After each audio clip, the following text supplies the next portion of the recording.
one open here so I can read my notes because I handwrite all my stuff. See, everything's handwritten. But then the problem is that when it's handwritten, because see, it's all right here. See, handwriting. But it makes it difficult to read because I have to look down all the time. And so I like the band Hole. Yes. So yes, Katie, I love the band Hole. Actually, I'm a huge fan. Always have been. All right. Well, anyway, so welcome to Randsanity, episode 260. 260 episodes I've done this now. Every night since, 260 days ago. I'm a radio guy. I've been in the radio business for 30 plus years. So I know lots of stuff about music. I'm not a fan of country music, just so you know. So if you want country music, you ain't getting it. But I'm going to talk about music and happening and history and things that maybe wrinkle your brain a little bit and give you a little information on tours and everything else that's happening. So, but we're going to start. So Katie got it right there. So yes, I'm going to start with 4 bands you need to add to your rotation if Hole is in your favorite 90s band list. Okay? Now, personally, when Kurt Cobain died, we boycotted Courtney Love at the radio station forever. I don't think we stopped playing Hole forever. When they came to Columbus, I'm in Columbus, Ohio, I went and saw the show. And front row, right in the pit. And, I loved it. I thought it was great. I mean, did she write the music? Did Cobain write the music? I don't know. He probably wrote it all for her. I mean, it definitely had his fingerprints on it. But I like Hole, okay? I like grunge rock music. I like alternative rock music. I like heavy music, okay? So, if in fact your band selection falls into that category, that purview of bands, so if you're looking for some bands with that grunge-like Hole attitude, but with modern style, here are 4 bands that you can definitely sink your teeth into, okay? As a long-standing 90s grunge institution, Hole, that's not a corner of the genre that they've touched in some shape or form. Modern heavy grunge punk bands, especially those fronted by women, often look to Hole for inspiration. They do. Listeners, meanwhile, turn to Courtney Love and company to vent anger and frustration or to wallow in heartbreak and the overwhelming experience of girlhood. If you're a Hole fan looking for something similar with a modern attitude, here's some for you. Okay, the first one is the Velveteers. All right. Now, the Velveteers originally formed as a duo with teenagers Demi Dimitro and Baby Pottersmith, meeting in 2014. Johnny Fig joined in 2020, creating a dual drumming setup with Portsmith to replace a traditional bass guitar. They debuted in 2021 with Nightmare Daydream, and in 2025 released A Million Knives. The second album drove home their preference for live studio recordings and minimized overdubs, capturing the fuzzed out guitar, raw energy, and that kind of kick-ass live performance sound. Hole fans will most likely be drawn to the all-consuming wall of sound backing Dimitro's crystalline vocals. So, listening to a few of their songs, it's you'll like them. I mean, it's good. I dug it. Okay. Next on the list is Die Spitz. Okay. Pedals is always going to hit. That's, you're true. Die Spitz. Okay. Another one. Now, Die Spitz formed in Austin, Texas with childhood friends Ava Schrombingden and Eleanor Livingston, meeting Kate Halter and Choli de St. Aubin around 2022.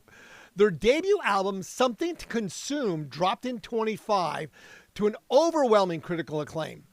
While the band doesn't really consider themselves punk, they would still appeal to Hole fans with their sort of melodic approach to grunge.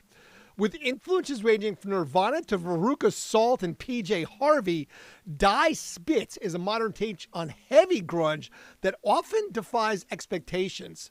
Now, I would definitely say that Die Spitz, the first song, if you listen to it, they definitely have a sort of a thrash metal sort of back a little bit. So they're definitely they definitely rock it in there, and they're pretty heavy. Now, next is Surf Bort.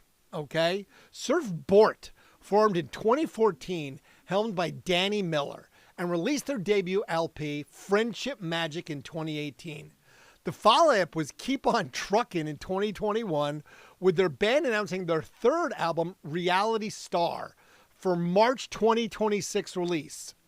Their style is whole adjacent, but with an attitude that often rages out of control in a distinctly modern way. They're loud, nasty, bright-colored punks with a penchant for the irreverent. Essentially, there's no containing Surf Bort when they really get going, and there's no reason to really try. Now, listening to them, Jessica's Changed, pretty damn good. And Lucky, I mean, I was just listening to literally before I started.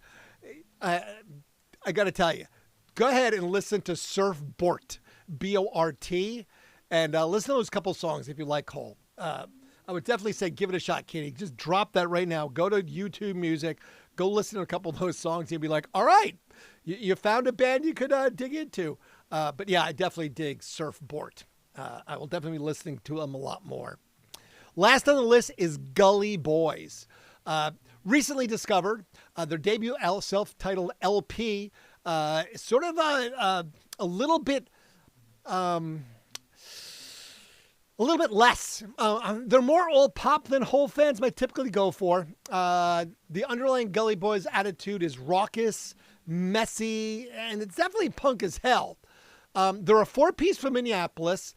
They're actually named Hole as an influence, but they definitely pull from a brighter sound like No Doubt. So it gives them an extra edge on their, on their own edge. I'd say Gully Boys puts a sound that's hard to define. You definitely know it when you hear it, though. It's definitely different than the other three, but also good. Definitely worth giving it a shot. So, there's your four sort of, if you want some whole attitude type bands: Gully Boys, Surf Bort, it's B-O-R-T, not bored, Bort, B-O-R-T, Surf Bort. Die Spitz, and of course the Velveteers. All right, so give your ear holes a little bit of that, and you can come back and report and tell me what you think of that. But definitely some interesting stuff for sure. Recommended. That's what I'm telling you. Recommended. All right. Now, if we want to go into the next sort of genre, we can jump into some metal, because listening to and finding out what's next can be hard. So let's talk to Dave Mustaine, who is, pretty much an authority of it. He's Megadeth himself. So he thinks it's time for a new Big Four. And he thinks it's these bands. The Big Four of modern metal might feel like a tough grouping to lock in, but, they've at least got a couple of them. So, his critical part of the Big Four metal from the 80s, the term surfaced as a reference for Megadeth, Metallica, Slayer, and Anthrax, the Big Four of thrash metal. Mustaine, he thinks it's time for a new class. In a Loudwire interview, Mustaine opened about the legendary group, offering some insight into the notion that maybe it's time to crown a Big Four of metal anew. I saw this thing a long time ago where the Police were playing at Giant Stadium, Mustaine reflected, and they took their instruments off and handed them to the guys in U2. It was a legitimate passing of the torch. I don't know who, if their time comes when I take my guitar off and hand it to someone else, who that would be, he continued. But I think the time's come for there to be a new generation of the Big Four members. Mustaine then confessed that he isn't exactly sure who the new band should be. I see a lot of bands out there, and I see a lot of them are really good. But are there four? I don't know. Mustaine might know who should be the next four of modern metal, but let's clarify that the classifications are based on who's representing now. And the Big Four of thrash representing the 80s. These bands are mainstreaming metal for the new generation and achieving big success without compromising their authenticity. skipping bands like Lamb of God, Avenged Sevenfold, because of their longevity, they've been around forever. They're undeniably big and important metal bands for the sake of the list. But it's time to get recent acts that are blowing up to arena-level headliners, and they're acclaiming themselves, their records under their own belts. So let's look at these guys. How about Knocked Loose? Okay? Forged in the land of bourbon and bluegrass, Knocked Loose has grown from being a small gang of Kentucky hardcore kids into a modern metal juggernaut. The band's third studio album, You Won't Go Before You're Supposed To, was hands down one of the best albums of 2024 with metal. They've been nominated for Best Metal Performance at the Grammys, and this year they'll be opening for Metallica in Europe. There's simply no denying that Knocked Loose are definitely in for the big four torchbearers. Next on the list, Ice Nine Kills. Ice Nine's Kills has been on a quite journey to get to where they are, morphing out of a ska punk band into a metalcore maniac group slaying stages today. Frontman Spencer Charmas and crew are not just musical dynamos, they're building their own subculture where they're actually at it. Built on the acclaim of their back-to-back horror film based The Silver Scream from 2018 and The Silver Scream 2, Welcome to Horrorwood in 2021, Ice Nine Kills is playing a long game, and they're doing it with brilliantly crafted riffs, cinematic melodies, and occasionally blasting the beats, all with Carnes as the helm like a deranged ringmaster. Third, Motionless in White. For nearly 2 decades, Motionless in White has been evolving into a beast you can see right before your eyes. A little bit goth, a little bit hardcore, and a whole lot of metal. They're a Pennsylvania-born band, and they've really broken out in the past decade. MIW's 22 album, Scoring the End of the World, is their 6th. But by the way, it's been a catapult for them. You'd think they were a completely different band. To be fair, the previous album, Disguise from 2019, laid very critical groundwork for this opportunity, but it's still notable that they've evolved into an arena headlining band just within the last few years. Finally, for the big four, Turnstile. This is where I feel it's going to get pushback, but, everybody's talking about them. I mean, for years now, Turnstile's carried a hardcore torch that in turn has made them basically the genre's most household name, next to Black Flag. The band's early material is remarkably hardcore punk. Then in 2021, they dropped Glow, their third album.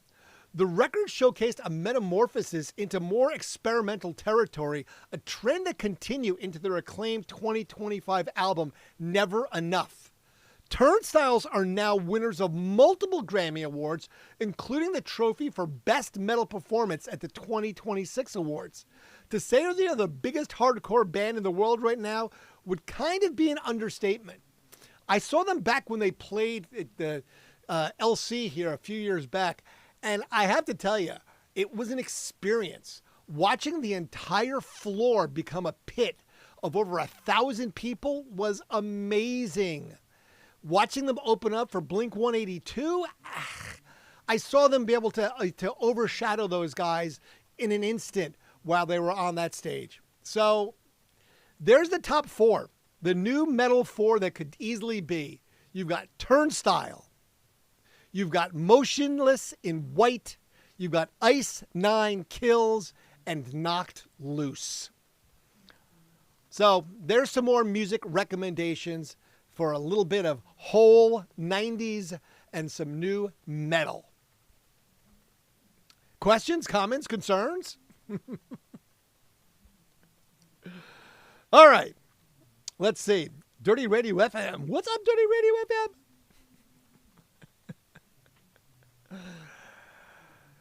FM? Let's see. Let's talk about some history here.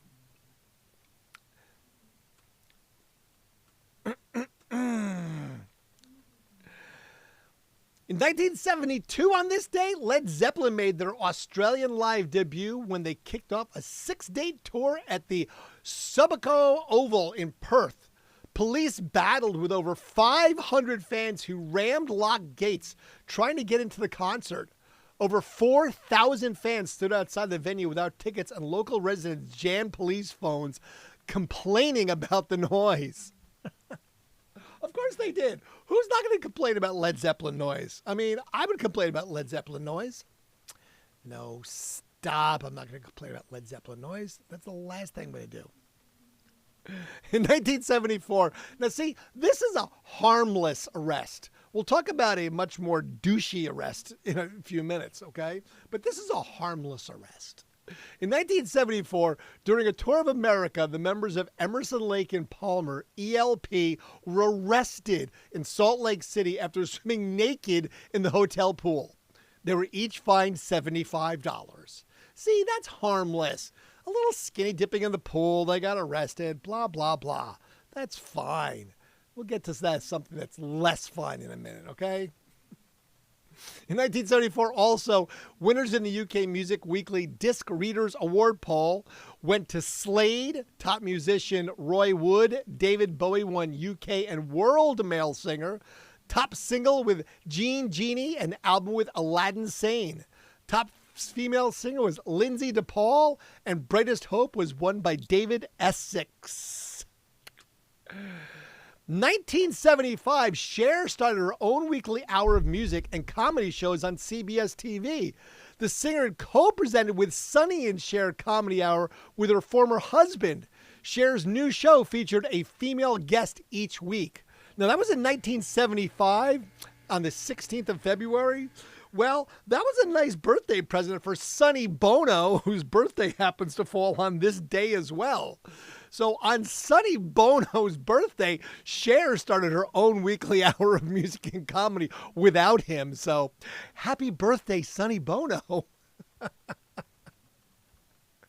Oops. Just saying. In 1982, the band The Jam were number one on the UK singles chart with a town called Malice and Precious. Their third number one spent 3 weeks at the top of the charts. Jersey-born Bruce Springsteen went to number one on the UK album chart with Born in the USA. His first UK number one album in 1985. The singer's 7th studio album was the best-selling album of 1985 in the United States and also Springsteen's most successful album ever. The album produced a record-tying string of 7 top 10 singles. So yes, if you grew up in New Jersey and you didn't like Born in the USA, you were not Jersey. You were forced to like it. Everybody had to like Bruce Springsteen. It was part of our driver's license. If you got a driver's license, it had to be stamped like Bruce Springsteen. Whether you did or didn't, it didn't matter. You had forced to like Bruce Springsteen growing up in New Jersey. Now see, this is harmless fun. In 1991, The Simpsons were number one on the UK singles chart with Do the Bartman. I had to listen to it. I was like, what the fuck? The song was written by Michael Jackson, of all things, and Brian Lorland. The Simpsons became the first cartoon character to make a number one since the Archies hit with Sugar Sugar in 1969. Sugar,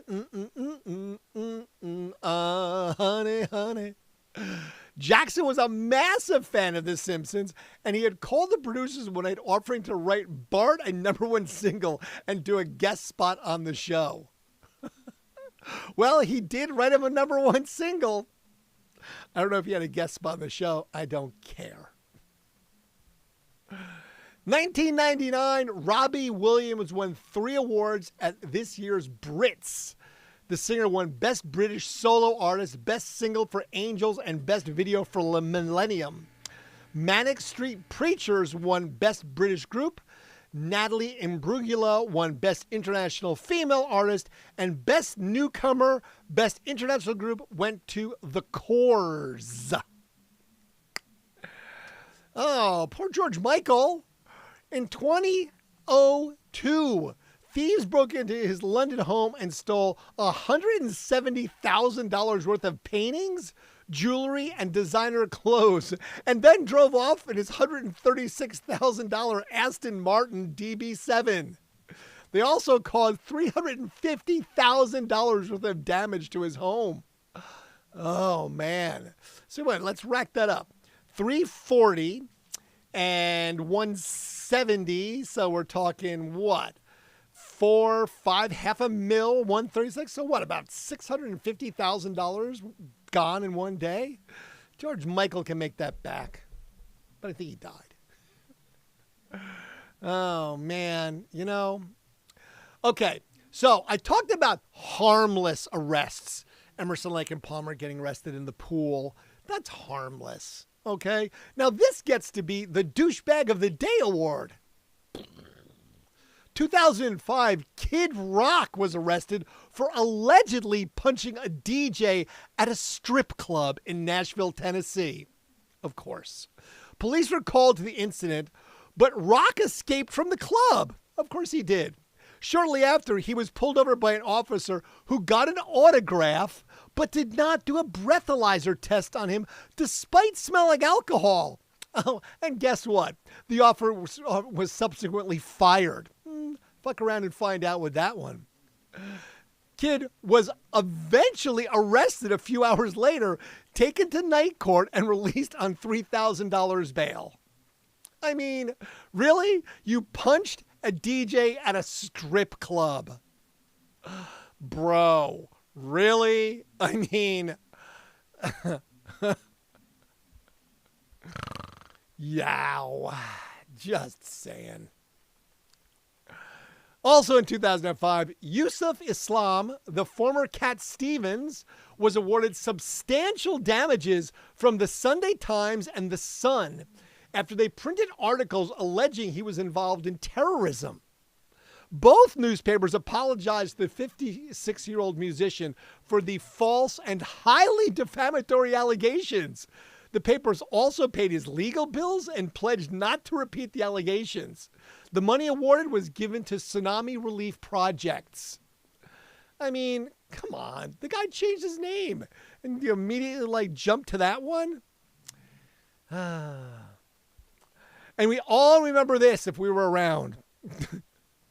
Mid-February of 2007, after staying in a drug rehab facility in Antigua for less than a day, good old Brittany, she shaved her head at a hair salon, giving herself a buzz cut in front of approximately 70 photographers. It also was the beginning of a public meltdown for Spears, who filed for divorce from husband Kevin Federline, and then also was negotiating custody arrangements for her 2 children. Brittany, the meltdown of 2007. And see, this isn't a great arrest either, okay? Chris Brown talked about his recent arrest for the first time in 2009. The R&B singer was being investigated by police over claims he attacked a woman. In a statement, Chris Brown said, "I am seeking the counseling of my pastor, my mother, and other loved ones, and I am committed, with God's help, to emerging a better person." There had been speculation that his girlfriend Rihanna was the woman in the attack and had been seen with bruises on her face. Oh, Chris Brown. I'm just going to move on from that one. Just saying. Jackass. Lauryn Hill in 2021, 1998 album, The Miseducation of Lauryn Hill, was certified diamond for 10 million sales in America. 10 million sales is pretty good. I'm not going to lie. I'm going to fix this camera before it goes dark because I'm paying attention tonight. See? Got it. 10 million sales is nothing to, laugh about, all right? She was the first female hip-hop artist to earn this certification, diamond, by the RIAA. When her first released album debuted at #1 on the Billboard chart, selling over 422,000 copies in the first week, It broke a record for the first week's sales by a female artist. Worldwide, the album has sold over 20 million copies. Not bad, Lauryn Hill. Very, very good. Bravo. Good job. All right. Before we go to births and deaths, I saw there was a concert announcement. And it is Ani DeFranco. Ani DeFranco has announced the routing of her Spirit of Love tour, with the first run of shows slotted near her previously announced performance at New Orleans Jazz and Heritage Festival on April the 24th. The news came ahead of the release of DeFranco's new book, The Spirit of Annie, due out on March the 3rd. The collaborative work features the celebrated singer-songwriter in conversation with cultural anthropologist Lauren Coyne Rosen, discussing her creativity, spirituality, personal experiences, and evolving consciousness. I want evolving consciousness. The tour kicks off April 22nd in Jackson, Mississippi, with the first run of dates booked through early May, including stops in Pensacola, Florida, Savannah, Georgia, Birmingham, Alabama, Asheville, North Carolina, Baltimore, Portland, Maine, and others. DeFranco returns to the road in August for gigs in Vancouver, British Columbia, Boise, Santa Cruz, and other stops. Grammy-nominated singer-songwriter Valerie June will join the tour as support starting May 1st at the Ryman Auditorium, making Ani DeFranco's first performance at the iconic Nashville venue in 14 years. Pre-sale starts Monday, the 16th, so coming up here in a couple of days, we'll get those regular on the 19th.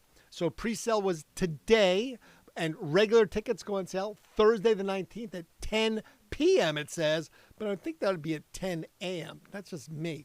I guess that's the public sale is 10 a.m. What am I going to do? You know, got it screwed up there. As a post on her website notes, DeFranco is widely considered a feminist icon and the mother of the DIY movement, being one of the first artists to create her own record label, Righteous Babe Records, in 1990. Over the course of her career, she's released 23 albums with a mix of punk, folk, hip-hop, soul, and electronic genres, while addressing a range of issues from autobiographical to political and social. Her latest projects include 2024's Unprecedented Shit and the 30th anniversary edition of her seminal album, Not a Pretty Girl. So, Ani DeFranco out on the road. Does not look like she's going to be hitting Columbus, Ohio, though. I did not see an Ohio date. So it looks like she's going to be in, let's see, Mississippi, Nolens, Florida, Georgia, Alabama, Tennessee, North Carolina, Maryland, PA, Rhode Island, Maine, upstate New York, but then BC, Idaho, Colorado, Santa Cruz, California, and then that's it. She's out. So no Midwest, no Chicago, no. So maybe we'll catch her at a festival that they just haven't announced the dates yet. So we could hope for, right? Who knows? All right. So born on this day, I already mentioned it, Sonny Bono. He died in a skiing accident. He hit a tree of all things. Dude, watch out for that tree. That was George of the Jungle's job, remember? George of the Jungle, friend to you and me. Oh, watch out for that tree. Yeah, Sonny did not pay attention to that one. Died hitting a tree in Heavenly Ski Resort. Ironic. He died in 1998. He would have been 91 today. Peter Trislieb, 81 years old, saxophone for Steely Dan. Ice-T, happy birthday to Ice-T. He's from Newark, New Jersey, 68 years old today. Rapper extraordinaire, TV star, all of that stuff. Good old Ice-T. Peter Willis, who played with Def Leppard, 66 today. We won't talk about Def Leppard and Mexico again. The Weeknd is 36 years old today. Let's see. Maria Levon, the girl in red, is 27 today. I actually was a roadie on her tour last time she came through in Columbus. Girl in red. Talented young woman. Wow, I was blown away. I was just like watching the performance and, whew, man, composure for someone. William Catt, he's 75 today. He was Ralph Hinkey. He was the Great American Hero. Remember that? He was in that crazy show, The Great American Hero. Margot Hemingway, 72 years old today. And LeVar Burton, 69 years old today. So, of course, Star Trek being that, his character, Geordi LaForge, also today is Geordi's birthday in the year 2335. That's what they do. They give them birthdays because the actor is so intrinsically connected to the character. So there you go. I don't have any other deaths. I just didn't feel like doing it tonight. So, sorry, no deaths. Not doing it. No deaths there. That's all I got. That's how it goes. Okay? Sometimes I don't want to do death. Sometimes I just don't. Sorry, I had to change cameras. I just don't do death sometimes. All right? That's the way it works. So who do I got here? I got user 137-521-820729, which sounds like a prisoner number, but that's all right. You know, we're all prisoners to this thing, right? Isn't that the way it is? Prisoners to the internet, prisoners to our own salvation, prisoners to our own, I don't know what. Lad Britt 89. KC! What's up, KC? No, it's not KC and the Sunshine Band, right? Just KC. Oh, gone already. Good Lord. So quick to leave. I missed you already, Casey. What can I say? All right. So that's it. That was a brief one. I didn't have anything too exciting. I mean, I definitely found some music you should be listening to. Surfbot, The Spits, The Velveteens. So check those out. Okay. Definitely, whole-esque if you like. Like I said, Surfbort. They're fun. I was listening to them a bunch today. So, Surfbort. Okay? What are you going to do? Beautiful. All right. I'm going to go. It's Monday. Today was a holiday for most people, so now I need to get back to work tomorrow. I did lots of work today. I did not get a holiday. I really did a job on my finger. Look what I did to my finger. Smashed my nail.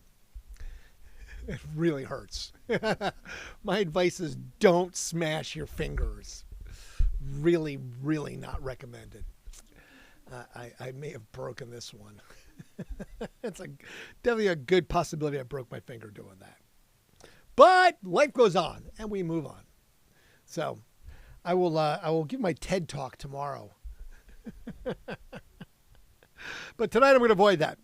So don't forget to like, subscribe, follow, watch, and share. Like, subscribe, follow, watch, share. I'm gonna put that behind me in big letters. See, right behind the dancing monkey. Does he even work still? I think my monkey might work. Let's see if I put my. Does he go on still with his battery? Look.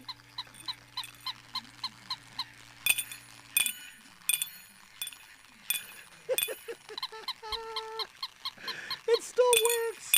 That's genius. I love that so much. I have no idea where I got that from. I think it's like the Toy Story monkey, Toy Story monkey, and when he's like the alarm monkey, he's my alarm monkey. So. All right. Well, that's it on the alarm monkey. I'm going to go ahead and depart. So appreciate you. Thank you for being here. Look forward to seeing you again. I do this every night, 11 o'clock. So come back, join me, and we'll do this all again, but totally different because there's always something new. Until then, have a good night. And as always, thank you, friends. We will do it again. So for now, we fade to black.